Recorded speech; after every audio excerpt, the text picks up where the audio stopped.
Excel PU college ಗುರುವಾಯಿನಕೆರೆ, ಕರ್ನಾಟಕದ number 1 PU college. Admissions open now. ನಿನ್ನೆ ಮಧ್ಯಾಹ್ನ 3 ಗಂಟೆಗೆ ಕಚೇರಿಗೆ ಬಂದಿದ್ರು CJ ರಾಯ್ ಬರೋ ಮೊದಲೇ ಅಲ್ಲಿಗೆ ಬಂದಿದ್ರು IT ಅಧಿಕಾರಿಗಳು. 3 ಗಂಟೆಗೆ ಅವ್ರು ಕಚೇರಿಗೆ ಬರ್ತಾರೆ. ಬಟ್ CJ ರಾಯ್ ಅವರು ಬರೋದಕ್ಕಿಂತ ಮುಂಚಿತವಾಗಿಯೇ ಅವರ ಕಚೇರಿಗೆ ಅಂದರೆ ಕಾನ್ಫಿಡೆಂಟ್ ಗ್ರೂಪ್ ಕಚೇರಿಗೆ IT ಅಧಿಕಾರಿಗಳು ಬಂದು ಕುಳಿತುಕೊಂಡಿದ್ರು. CJ ರಾಯ್ ಬರ್ತಿದ್ದಂತೆ ಅಧಿಕಾರಿಗಳಿಂದ ನೋಟಿಸ್ ಜಾರಿ ಆಯಿತು. CJ ರಾಯ್ಗೆ ನೋಟಿಸನ್ನು ಕೊಡ್ತಾರೆ. ನೋಟಿಸ್ಗೆ ಸಹಿ ಮಾಡಿ ತಮ್ಮ ಕಚೇರಿಗೆ ಹೋಗಿದ್ರು CJ ರಾಯ್. ಅಧಿಕಾರಿಗಳಿಗೆ ಸ್ಟೇಟ್ಮೆಂಟ್ ಕೊಡಲೆಂದು ಬಂದಿದ್ರು CJ ರಾಯ್. ಕಚೇರಿಯಲ್ಲಿ 15 ನಿಮಿಷಗಳ ಕಾಲ ಒಂಟಿಯಾಗಿಯೇ ಇದ್ರು CJ ರಾಯ್. ಹೆಚ್ಚಿನ ಮಾಹಿತಿ ನೀಡ್ತಾರೆ ನಮ್ಮ ಪ್ರತಿನಿಧಿ ಅಂಕಿತಾ. ಈಗ ನ್ಯೂಸ್ ರೂಮ್ನಿಂದ ನೇರ ಸಂಪರ್ಕಕ್ಕೆ ಜಾಯ್ನ್ ಆಗಿದ್ದಾರೆ. ಅಂಕಿತಾ, ನೋಡಿ, CJ ರಾಯ್ ಅವ್ರಿಗೆ ವಿಚಾರಣೆಗೆ ಹಾಜರಾಗೋ ಅಂತೆ ಕರೆ ಮಾಡಿದ್ರು. ಬಟ್ CJ ರಾಯ್ ಅವರು ತಮ್ಮ ಕಚೇರಿಗೆ ಬರೋದಕ್ಕಿಂತ ಮುಂಚಿತವಾಗಿಯೇ ಅಧಿಕಾರಿಗಳು ಬಂದು ಕೂತಿದ್ರು. ಬಂದಿದ ತಕ್ಷಣ ನೋಟಿಸ್ ಕೊಟ್ಟು ವಿಚಾರಣೆಗೆ ಹಾಜರಾಗಕ್ಕೆ ಹೇಳಿದ್ರು. ಒಂದು 15 ನಿಮಿಷ ಟೈಮ್ ಕೇಳಿದ್ರು ರಾಯ್ ಅವರು ಅನ್ನೋ ಒಂದು ಬಗ್ಗೆ ಮಾಹಿತಿ. ಆ್ಯಕ್ಚುಯಲ್ ಆಗಿ ನಿನ್ನೆ ಮಧ್ಯಾಹ್ನ 2:30 ನಂತರ CJ ರಾಯ್ ಅವರ ಕಚೇರಿಯಲ್ಲಿ ಆದಂಥ ಇಂಚಿಂಚು ಮಾಹಿತಿಯನ್ನು ಡೀಟೇಲ್ ಆಗಿ ಹೇಳೋದಾದ್ರೆ, ಮಧುಸೂದನ್ ಕಾನ್ಫಿಡೆಂಟ್ ಗ್ರೂಪ್ನ ಮಾಲೀಕರಾಗಿರುವಂತಹ CJ ರಾಯ್ ಅವರು ನಿನ್ನೆ ಆತ್ಮಹತ್ಯೆಯನ್ನ ಮಾಡಿಕೊಂಡಿದ್ರು. ಆ ಪ್ರಕರಣಕ್ಕೆ ಸಂಬಂಧಪಟ್ಟಂತೆ ಈಗಾಗಲೇ ಪೊಲೀಸರು ಬೇರೆ ಬೇರೆ ಆಯಾಮದಲ್ಲಿ ತನಿಖೆಯನ್ನ ಕೂಡ ಮಾಡ್ತಾ ಇದ್ದಾರೆ. ಜೊತೆಗೆ ನಿನ್ನೆ ಬಂದಿದ್ದಂತಹ ಕೇರಳ ಮೂಲದ IT ಅಧಿಕಾರಿಗಳೇನಿದ್ದಾರೆ ಅವರು ಬೆಳಗ್ಗೆಯಿಂದಲೂ ಕೂಡ ಕಾನ್ಫಿಡೆಂಟ್ ಗ್ರೂಪ್ ಮೇಲೆ ದಾಳಿಯನ್ನ ಮಾಡಿ ಕೆಲವೊಂದು ದಾಖಲೆಗಳ ಪರಿಶೀಲನೆಯಲ್ಲಿ ತೊಡಗಿದ್ರು. ಆ ಸಂದರ್ಭದಲ್ಲಿ ಮಧ್ಯಾಹ್ನ ಆಗ್ತಾ ಇದ್ದಂಗೆ CJ ರಾಯ್ ಅವರು ಕೂಡ ತಮ್ಮ ಕಚೇರಿಗೆ ಎಂಟ್ರಿ ಆಗ್ತಾರೆ. ಆ ಟೈಮಲ್ಲಿ ಕೆಲವೊಂದು ದಾಖಲೆಗಳು ಬೇಕು ಅಂತ ಹೇಳಿ IT ಅಧಿಕಾರಿಗಳು ಕೇಳ್ತಾರೆ. ಅಂದ್ರೆ ಆ ದಾಖಲೆಗಳನ್ನ ಕೇಳೋದಕ್ಕಿಂತ ಮುಂಚೆನೆ ಸುಮಾರು 1 ಗಂಟೆಗಳ ಕಾಲ ಕಂಟಿನ್ಯೂ ಆಗಿ ಅವರನ್ನ ವಿಚಾರಣೆ ಮಾಡುವಂತಹ ಕೆಲಸವನ್ನ ಮಾಡ್ತಾರೆ. ಅದಾದ್ಮೇಲೆ ನೋಟಿಸ್ ಅನ್ನ ಕೊಟ್ಟು ಮತ್ತೆ ನೀವು ವಿಚಾರಣೆಗೆ ಹಾಜರಾಗಬೇಕು ಅನ್ನೋ ಸೂಚನೆಯನ್ನ ಕೊಡ್ತಾರೆ.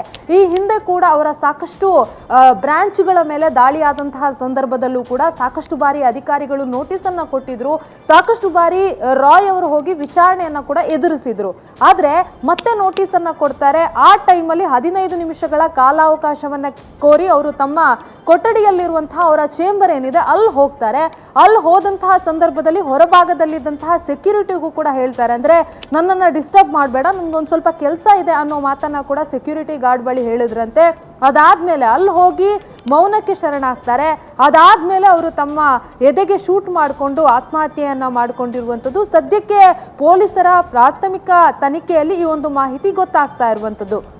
ಅಷ್ಟಕ್ಕೂ IT ಅಧಿಕಾರಿಗಳು ಯಾವ ವಿಚಾರವನ್ನ ಕೇಳಿದ್ರು, ಜೊತೆಗೆ ಯಾವ ದಾಖಲೆಗಳನ್ನ ಕೇಳಿದ್ರು, IT ಅಧಿಕಾರಿಗಳು ಮತ್ತೆ ರಾಯ್ ಅವರ ನಡುವಿನ ಸಂಭಾಷಣೆ ಏನು ಅನ್ನೋದು ಕೂಡ ತುಂಬಾ ಇಂಪಾರ್ಟೆಂಟ್ ಆಗುತ್ತೆ.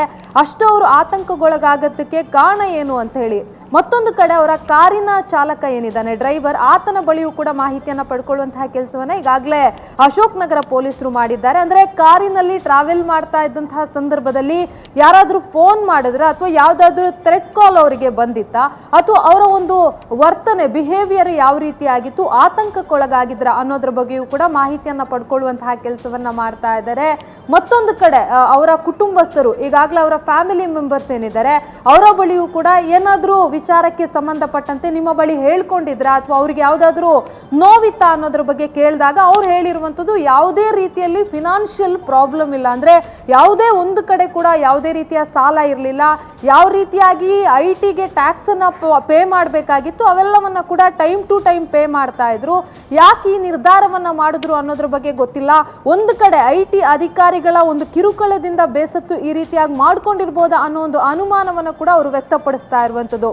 ಆ ನಿಟ್ಟಿನಲ್ಲಿ ಈಗ ಪೊಲೀಸರು ಬೇರೆ ಬೇರೆ ಆಯಾಮದಲ್ಲಿ ತನಿಖೆಯನ್ನ ಮಾಡ್ತಾ ಇರುವಂಥದ್ದು. ಕಾನ್ಫಿಡೆಂಟ್ ಗ್ರೂಪ್ಗೆ ಅವರು ನಿನ್ನೆ ಮಧ್ಯಾಹ್ನ ಎಷ್ಟು ಗಂಟೆಗೆ ಎಂಟ್ರಿ ಆದ್ರು, ಜೊತೆಗೆ IT ಅಧಿಕಾರಿಗಳ ವಿಚಾರಣೆಯನ್ನ ಎಷ್ಟು ಗಂಟೆ ಎದುರಿಸಿದ್ರು, ವಿಚಾರಣೆ ಎದುರಿಸಿದ ಬಳಿಕ ಕೊಠಡಿಗೆ ಹೋದ ಮೇಲೆ ಏನಾಯ್ತು, ಅಂದ್ರೆ ಈ ಎಲ್ಲ ಮೂವ್ಮೆಂಟ್ ಬಳಿ ಅವ್ರ ಹತ್ರ ಗನ್ ಇದೆ ಅನ್ನೋದನ್ನ ಅಧಿಕಾರಿಗಳು ಗಮನಿಸಿಲ್ವಾ ಅಂತ ಬೆಳಗ್ಗೆಯಿಂದಲೂ ಕೂಡ ನಿರಂತರವಾಗಿ ಪರಿಶೀಲನೆಯಲ್ಲಿ ಅಧಿಕಾರಿಗಳು ತೊಡಗಿದ್ರು. ಅಂತಹ ಸಂದರ್ಭದಲ್ಲೂ ಕೂಡ ಅವರ ಬಳಿ ಲೈಸೆನ್ಸ್ ಗನ್ ಇದೆ ಅಥವಾ ಅವರು ಯೂಸ್ ಮಾಡ್ತಾ ಇದ್ದಾರೆ ಅನ್ನೋದ್ರ ಬಗ್ಗೆ ಯಾವುದೇ ರೀತಿಯಲ್ಲಿ ಗೊತ್ತಾಗ್ಲಿಲ್ವಾ IT ಅಧಿಕಾರಿಗಳಿಗೆ ಅನ್ನೋ ಒಂದು ಅನುಮಾನ ಕೂಡ ಹುಟ್ಕೊಳ್ತಾ ಇರುವಂಥದ್ದು. ಅಂದ್ರೆ ಅವ್ರು ಗನ್ ಕ್ಯಾರಿ ಮಾಡ್ತಾ ಇದ್ರ, ಅವ್ರ ಜೊತೆನೆ ಇತ್ತ, ಅದು ಏಕಾಏಕಿ ಹೋಗಿ ಏನಾದ್ರೂ ಮಾತುಕತೆಯ ಸಂದರ್ಭದಲ್ಲಿ ಅವರಿಗೆ ಬೇಸರಾಗಿ ಈ ರೀತಿಯಾಗಿ ಮಾಡ್ಕೊಂಡ್ರ ಅನ್ನೋದು ಕೂಡ ಇನ್ನಷ್ಟೇ ತನಿಖೆಯಿಂದ ಹೊರಬರಬೇಕಾಗಿದೆ ಮಧುಸೂದನ್. ಅಂಕಿತಾ ನೋಡಿ, ಇನ್ನು 2:45 ಸುಮಾರಿಗೆ ಅಧಿಕಾರಿಗಳು ಬಂದಿದ್ದಾರೆ, ಅಲ್ಲಿ ಇದ್ದಾರೆ. ಅದು ಆದ ಬಳಿಕ ರಾಯ್ ಬಂದಿದ್ದಾರೆ.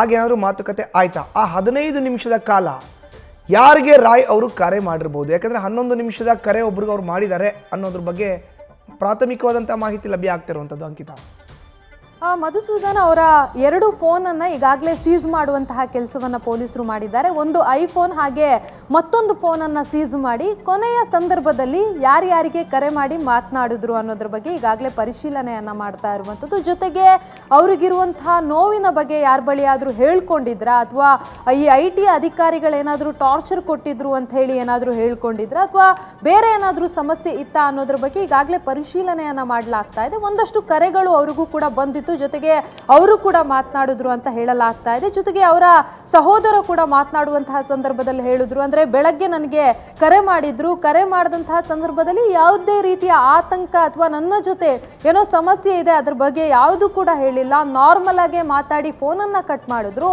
ಆ ರೀತಿಯ ಇದ್ದಂತಹ ವ್ಯಕ್ತಿ ಏಕಾಏಕಿ ಕಚೇರಿಗೆ ಬಂದು ಈ ರೀತಿಯಾಗಿ ಮಾಡ್ಕೊಳ್ಳೋದಕ್ಕೆ ಏನು ಕಾರಣ, 15 ನಿಮಿಷ ಏನಾಗಿತ್ತು ಅನ್ನೋದು ಇದುವರೆಗೂ ಕೂಡ ನಿಗೂಢವಾಗಿ ಉಳಿದಿದೆ. ಹಾಗಾಗಿ ಪೊಲೀಸರು ಈಗ ಕೇವಲ ಒಂದು ಆಯಾಮದಲ್ಲಿ ತನಿಖೆಯನ್ನ ಮಾಡ್ತಾ ಇಲ್ಲ, ಬೇರೆ ಬೇರೆ ಆಯಾಮದಲ್ಲಿ ಈಗ ಫ್ಯಾಮಿಲಿ ಮೆಂಬರ್ಸ್ ಆಗಿರ್ಬೋದು ಅಥವಾ IT ಅಧಿಕಾರಿಗಳು, ಹೀಗೆ ಅವರ ಒಂದು ಕಚೇರಿಯಲ್ಲಿರುವಂತಹ ಸಿಬ್ಬಂದಿ ಎಲ್ಲರ ಬಳಿಯೂ ಕೂಡ ಮಾಹಿತಿಯನ್ನ ಪಡ್ಕೊಳ್ಳುವಂತಹ ಕೆಲಸವನ್ನ ಮಾಡ್ತಾ ಇದ್ದಾರೆ. ಕಂಪನಿಯ ಡೈರೆಕ್ಟರ್ ಕೊಟ್ಟಿರುವಂತಹ ದೂರಿನ ಅನ್ವಯ ಈಗಾಗಲೇ ಪೊಲೀಸರು ಪ್ರಕರಣದ ತನಿಖೆಯನ್ನ ನಡೆಸ್ತಾ ಇರುವಂಥದ್ದು. ಇನ್ನು ಕುಟುಂಬಸ್ಥರು ಯಾರ ಮೇಲಾದ್ರೂ ಆರೋಪ ಮಾಡಿದ್ರೆ ಅದರ ಆಯಾಮದಲ್ಲೂ ಕೂಡ ಪೊಲೀಸರು ತನಿಖೆಯನ್ನ ಮಾಡ್ತಾರೆ. ಮುಂದಿನ ಹಂತದಲ್ಲಿ ಸಾಕಷ್ಟು ಜನಕ್ಕೆ ನೋಟಿಸ್ ಅನ್ನ ಕೊಡುವಂತಹ ಸಾಧ್ಯತೆ ಕೂಡ ಇರುತ್ತೆ. ಇದರಲ್ಲಿ ಪ್ರಮುಖವಾಗಿ IT ಅಧಿಕಾರಿಗಳು ಕೂಡ ವಿಚಾರಣೆಯನ್ನ ಎದುರಿಸಬೇಕಾದಂತಹ ಅನಿವಾರ್ಯತೆ ಇದೆ. ನೋಟಿಸ್ ಅನ್ನ ಕೊಟ್ಟು IT ಅಧಿಕಾರಿಗಳ ಬಳಿಯೂ ಕೂಡ ಮಾಹಿತಿಯನ್ನ ಪಡ್ಕೊಳ್ತಾರೆ. ಅಂದ್ರೆ ಏನಾಯ್ತು, ಅವ್ರ ಕಚೇರಿಗೆ ಬಂದಂತಹ ಸಂದರ್ಭದಲ್ಲಿ ಏನಾಯ್ತು, ಅಧಿಕಾರಿಗಳೇ ಫೋನ್ ಮಾಡಿ ಅವರನ್ನ ಕಚೇರಿಗೆ ಬರುವಂತೆ ಕರೆಸ್ಕೊಂಡಿದ್ರ, ಅಲ್ಲಿ ಏನೇನು ಮಾತುಕತೆ ಆಯಿತು, ಅವರು ಏಕಾಏಕಿ ಕೊಠಡಿಗೆ ಹೋದಂತಹ ಸಂದರ್ಭದಲ್ಲಿ ಯಾರು ಕೂಡ ಅವರ ಹಿಂದೆ ಹೋಗಿಲ್ವಾ, ಅವರು ಒಬ್ಬರೇ ಇದ್ರ, ಈ ರೀತಿಯ ನಾನಾ ಪ್ರಶ್ನೆಗಳು ಹುಟ್ಕೊಳ್ತದೆ. ಹಾಗಾಗಿ ಪೊಲೀಸರು ಕೂಡ ಈ ಎಲ್ಲ ಅಂಶವನ್ನ ನೋಡಿಕೊಂಡು ಈಗಾಗಲೇ ತನಿಖೆಯನ್ನ ಮುಂದುವರಿಸಿರುವಂಥದ್ದು. ಮಧುಸೂದನ್, ನ್ಯೂಸ್ ಫಸ್ಟ್ ನಿರ್ಭೀತಿಯಿಂದ ನಿಮ್ಮ ಪರವಾಗಿ.